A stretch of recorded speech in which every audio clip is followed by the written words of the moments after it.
दिक्कत है। तीसरा दिक्कत है कि हमें इंग्लिश थोड़ी कम आती है ना।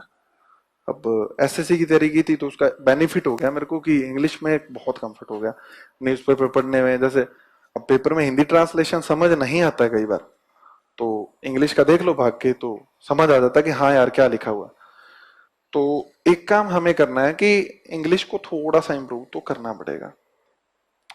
जो पूर्वाग्रह बोलते हैं ना, इंग्लिश तो नहीं पढ़ेंगे, हिंदी मीडियम है अपना तो ना, इंग्लिश नहीं पढ़ेंगे तो ये काम नहीं करना। थोड़ा सा उसके लिए जगह दो यार, वो भाषा है, इंटरनेशनल लैंग्वेज है, उसकी रिस्पेक्ट करो।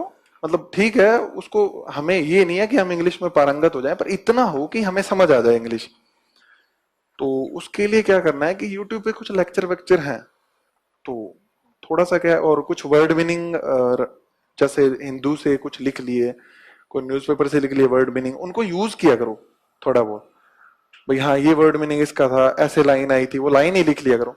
15-20 मिनट अगर आप दिन में दे दोगे ना इंग्लिश को, 15-20 मिनट ही, रोज नहीं, एक दिन छोड़ के एक दिन भी, तो थोड़ा कंफर्टनेस है ना वो बहुत जरूरी है।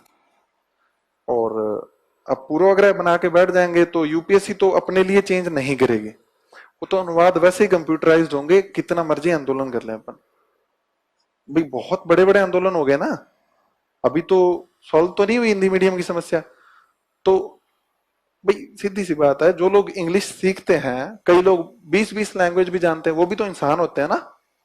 तो हमें तो एक थोड़ी सी सीखनी है और पूरी तो बोलनी ही नहीं है अपन को। अपन को सिर्फ पढ़ना है कि हाँ इंग्लिश में इसका मतलब ये होता है।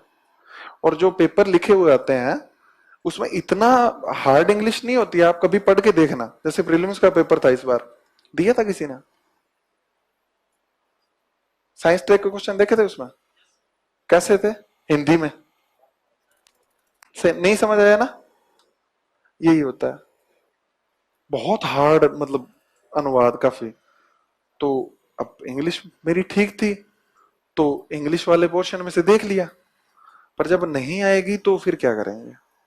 तो जब ये टॉपिक है ना, जैसे इकोनॉमिक्स हुआ, साइंस टेक हुआ, एनवायरनमेंट के कुछ टॉपिक हुए, इसमें थोड़ा सा इंग्लिश का पर्सपेक्टिव भी देखा करो कि इंग्लिश में क्या पूछ रहा है।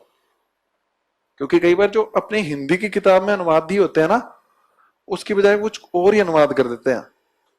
अप्रोच का उपादान कर देंगे, दृष्टिकोण भी होता है एग्जाम्पल, है ना। जो डिप्रेस्ड का कुछ और कर देंगे, काफी मतलब एग्जाम्पल होते हैं कि मतलब कुछ भी कर देंगे वो। प्रतियोगिता सूचकांक, प्रतियोगिता, अपन ने ग्लोबल कम्पिटिटिवनेस इंडेक्स ही पढ़ा है हमेशा, अपन उसका पढ़ते ही नहीं हिंदी अनुवाद। वो तो ठीक है उसमें इंग्लिश बीच में लिखा हुआ था तो बच गए, अगर किसी को नहीं आती फिर क्या करेगा वो। और इंग्लिश देखने के आदी बनो कि हाँ इंग्लिश का, इंग्लिश देखने, जैसे टेस्ट देने जाते हो ना तो भी इंग्लिश लिखा करो। हाँ, अब मैं कोई आपको ये नहीं कह रहा कि आप कोई अंग्रेज बन जाओ, पर थोड़ा समझ में आना चाहिए, इतना होना चाहिए, है ना।